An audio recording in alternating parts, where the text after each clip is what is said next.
શૌચમ.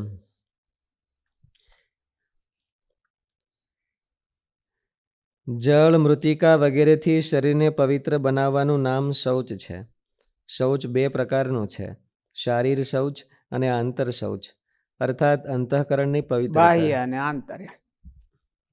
બાહ્ય જળ માટીથી થાય અને આંતર છે એ ભાવના. ભાવ શુદ્ધિ કે ભાવ શુદ્ધિ ને તપ કીધું. જો હારી ભાવના જાળવી રાખવી એ કાયમી તપ કર્યું કહેવાય. એટલે ગુણાતીતાને સમજ્યું એક રેણીએ મરવું એ સમાધિ કરતા શ્રેષ્ઠ છે. એક રેણી એટલે એનો અર્થ એવો કે ભાવ શુદ્ધિ, એક ધારી પવિત્ર ભાવના, પૂજ્ય ભાવના રાખવી સાધુ પુરુષોમાં. તો જળ, મૃતિકા વગેરેથી શરીરને પવિત્ર બનાવવાનું નામ શૌચ એક છે. ધારી રાખવી. કોઈ આમાં એવું કીધું ગુણાતીતાન સ્વામી, એક ધારી ભાવના રાખવી. એ વચ્ચેથી કંઈક ગડબડ નીકળે તો પછી શું કરવું? આપણે કોઈ મહાપુરુષ છે પછી એમ ગડબડ નીકળી તો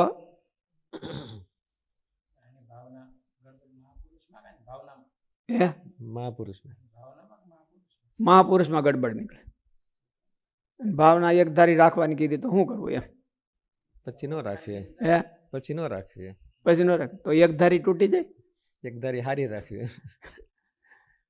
હારા મહાપુરુષોમાં એક ધારી, આવા ગડબડિયા મહાપુરુષોમાં નહીં. એમ એટલે ગડબડિયા મહાપુરુષો એને અગાઉથી જ જાણી રાખવાના કે આમાં નીકળવાનું છે ગડબડિયા. એટલે એવું હોતે થોડુંક હોય. મારે કીધું નજીકથી જોવે તો દેખાય. જળ, મૃતિકા વગેરેથી શરીરને પવિત્ર બનાવવાનું નામ શૌચ છે. શૌચ બે પ્રકારનું હોય છે, શારીર શૌચ અને આંતર શૌચ, અર્થાત અંતઃકરણની પવિત્રતા. અહીં શારીર તપ વિભાગમાં હોવાથી તીર્થ સ્નાન વગેરેમાં શરીરને કષ્ટના રૂપમાં લેવાનું હોવાથી શારીરમ તપ ઉચ્યતે એવું કીધું છે. એટલે શૌચ તો બે પ્રકારનું છે, આંતર ને બાહ્ય.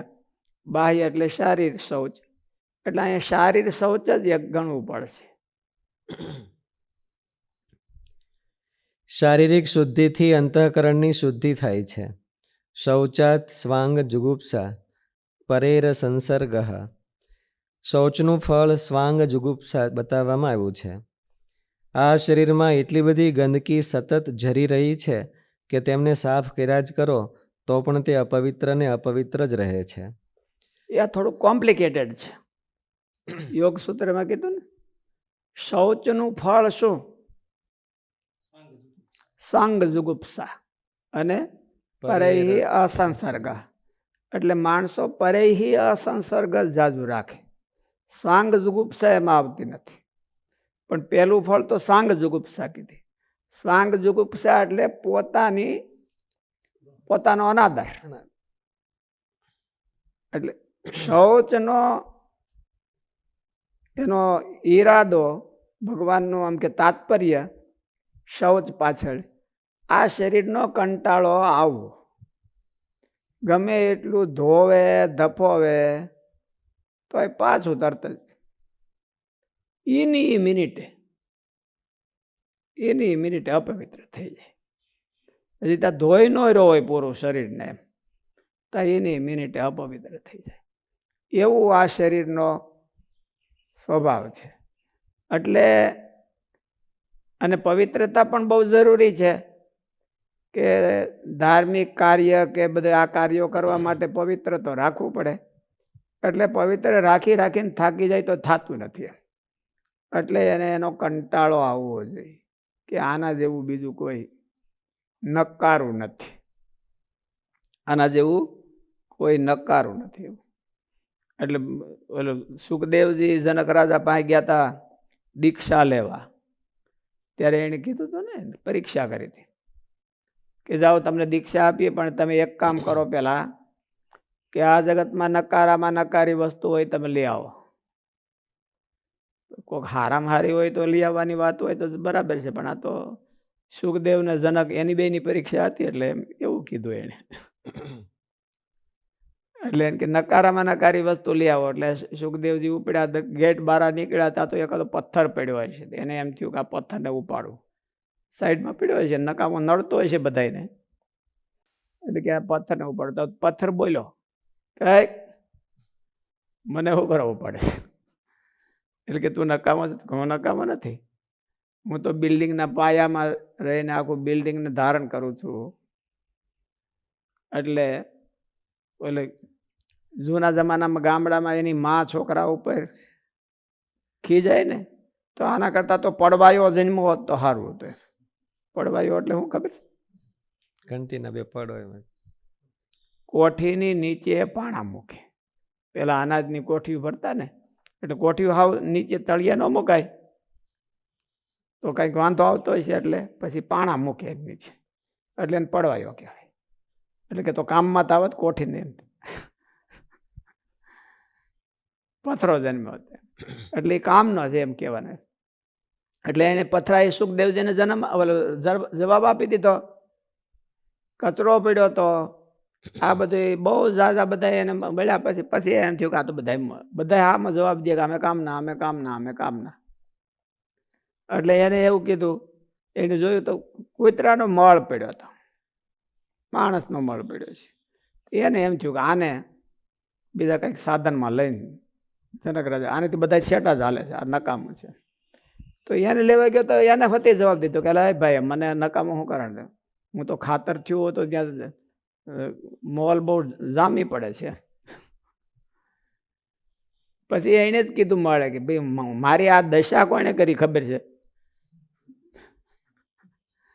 હું તો બહુ સારો દૂધ પાક ને કેરીનો રસ ને એ બધું હતું, પણ મારી આ દશા કરનારો આ તારું શરીર છે. એટલે એ એના જેવું બીજું જો કાંઈ ભગવાનના ભજનમાં કામ ન આવે અને ભગવાનની સેવામાં કામ ન આવે તો એના જેવું કોઈ નકામું છે નહીં. એટલે સુખદેવજી ગયા કે એવું ખબર મને સમજાઈ ગયું એમ. એને જઈને સીધું જનક રાજાને દંડવત કર્યા, સાષ્ટાંગ પ્રણામ કર્યા. એટલે જનક રાજા આમ તો ગુરુ હતા એટલે તો વાંધો નહોતો ભાઈ, પણ તોય જનક રાજાને મનમાં સંકોચ થયો, ભાઈ મારે દંડવત ક્યાં જોઈ છે? મારે તો નકામો પદાર્થ જોઈએ. દંડવત તમે કરો તો ઠીક નહીં, તમે સંન્યાસી મહારાજ છો અને હું ગ્રહસ્થ છું, એટલે ઠીક નહીં. પણ કે મેં કીધું એનું શું કામ, કીધું એનું શું થયું? એટલે કે લઈ આવ્યો ને કે ક્યાં? એટલે કે આ તમારે આગળ મૂક્યું. એટલે જનક રાજા કે મારે તમને એ સમજાવવું હતું, બીજું કાંઈ નહીં. સાધુ થયા પહેલા સમજાવી દેવું. સાધુ થયા પહેલા આમ, કારણ કે સાધુ થાય પછી તો આનો મહિમા જ વધવાનો હોય, પૂજવાનું ને રસોઈ દેવાનું ને એ બધું આને એક્સેપ્ટ કરવાનું હોય, ગ્રહણ કરવાનું. એટલે પહેલા જો મહિમા સમજાઈ ગયો ને પછી રેર ઠેઠ લગી તો વાંધો નહીં. એટલે જનક રાજા કે દીક્ષા લીધા પહેલા તમે કાંઈક સમજશો, પછી તો સમજશો નહીં કાંઈ. દીક્ષા લીધા પછી સમજે. સદગુણ સ્વામી સમજાવતા હોય તો એને ખબર, આપણે તો કઈ અનુભવ નહીં. દીક્ષા લીધા પછી તો તમે કઈ સમજશો નહીં, એટલે પેલા સમજો કે. એટલે જનક રાજા એવું કીધું, નકામામાં નકામું. એનો કંટાળો આવવો જોઈએ. શરીરનો કંટાળો લાવવા માટે જુગુપ્સા એટલે હું ઘૃણા થવી જોઈએ. કેની? પોતાના શરીરની ઘૃણા થવી જોઈએ. બહુ પવિત્ર રહેતા હોય એને કોની થાય? અડી જતો ને મને, અડી જતો ને મને. વાતે સાચી, અને પાછું બીજી વાર નાવવું પડે એટલે રાખવી પડે. પણ ઘૃણા ન કરવી એની એમ. ઘૃણા કરવા જેવું તો પોતાનું શરીર છે. એટલે મોટે ભાગે બહુ પવિત્ર રહેતા હોય, સદાને માટે છોળે રહેતા હોય, એને બહુ સદાને માટે છોળે રહેતા હોય. એટલે એ છોડે રહેતા હોય તો એને આ સ્વાંગ જુગુપ્સા નથી આવતી. છોળે રહેવું એ તો બહુ સારું કહેવાય, અને ભગવાનની આજ્ઞા હોતી હોય ક્યારેક ક્યારેક, વિશિષ્ટ પુરુષોને બધાને નહીં. દેવની સેવા કરવાવાળા હોય અને આજ્ઞા હોય વિશિષ્ટ પુરુષોને એમ કે એ તો સારી વસ્તુ છે, પણ એટલું બધું છોડે રહેતો હોય એને સ્વાંગ જુગુપ્સા નથી થતી. અને યોગ સૂત્રમાં એવું કીધું કે આ શૌચનું ફળ છે સ્વાંગ જુગુપ્સા. એને પોતાનું કમસે કમ ક્યાંક પોતાના શરીરનો કંટાળો આવે તો એમાંથી નવરો થાય અને ભગવાનની સેવામાં આવે, ભગવાનની ઉપાસના કરે. એટલે શૌચ એ મોટું તપ છે. એટલે પોતાના શરીરનો અભાવ કંટાળો આવો એને મહારાજે એ હોત એમાં એને કીધું છે ને, મહારાજે શું કીધું સ્વનાદર કે જે સેવા કરતો હોય ઓલું પહેલા સ્તુતિ કરતો હોય એનો એ પાછો નિંદા કરવામાં. નિંદા કરવા માંડે છે. લાખ ગણો દ્રોહ કરે પણ તોય પણ તૃપ્તિ ન થાય. એટલે નિત્યાનંદ સ્વામી પૂછ્યું કે મહારાજ એવું ન થાય એવું કંઈક કયો. મહારાજ કે 4 વાના જેને હોય એને કોઈ દી ન થાય, અને આ 4 વાના હોય તો એને થયા વિના રહે નહીં. એમાં શું કીધું પેલો દેહનો અનાદર એમ, એટલે સ્વ અનાદર. પોતાનો બહુ આદર હોય તો એ બીજાનો દ્રોહ કર્યા વિના રહેવાનો જ નથી. એટલે પોતાનો અનાદર ઊભો થવો જોઈએ, પોતાના વ્યક્તિત્વનો. હું બહુ મહાન છું, હું તો આવો છું, હું તો આવો છું. એને બીજાના આ નિંદા સ્તુતિનું બે કરવું જ પડે. એ સ્તુતિ કરતો હોય તો નિંદા હોતી મને કરવા. પોતાનો અનાદર હોય તો એ ભગવાનના ભગતને ક્યારે નિંદામાં જાય નહીં. કોક અનાદર કરે પોતે જ અનાદર પેલા કરતો હોય ને પછી કોક અનાદર કરે તો એને થાય કે સારું ડબલ થયું, મારે ઓછો પ્રયત્ન. પણ એવું કોણ કરે? સ્વાંગ એને શૌચ કહેવાય, એને શૌચ. પરેહી અસંસર્ગ, અને બીજાથી એ નોખો પડવા માંગે. ખરેખર તો જેમાં અશૌચ રહ્યું હોય એનાથી નોખો પડવાની વાત છે ને. અશૌચ હોય એનાથી નોખો પડવાનું હોય ને, પણ અશૌચને તો કાખમાં લઈને ફરે અને કોકનીથી નોખો પડે.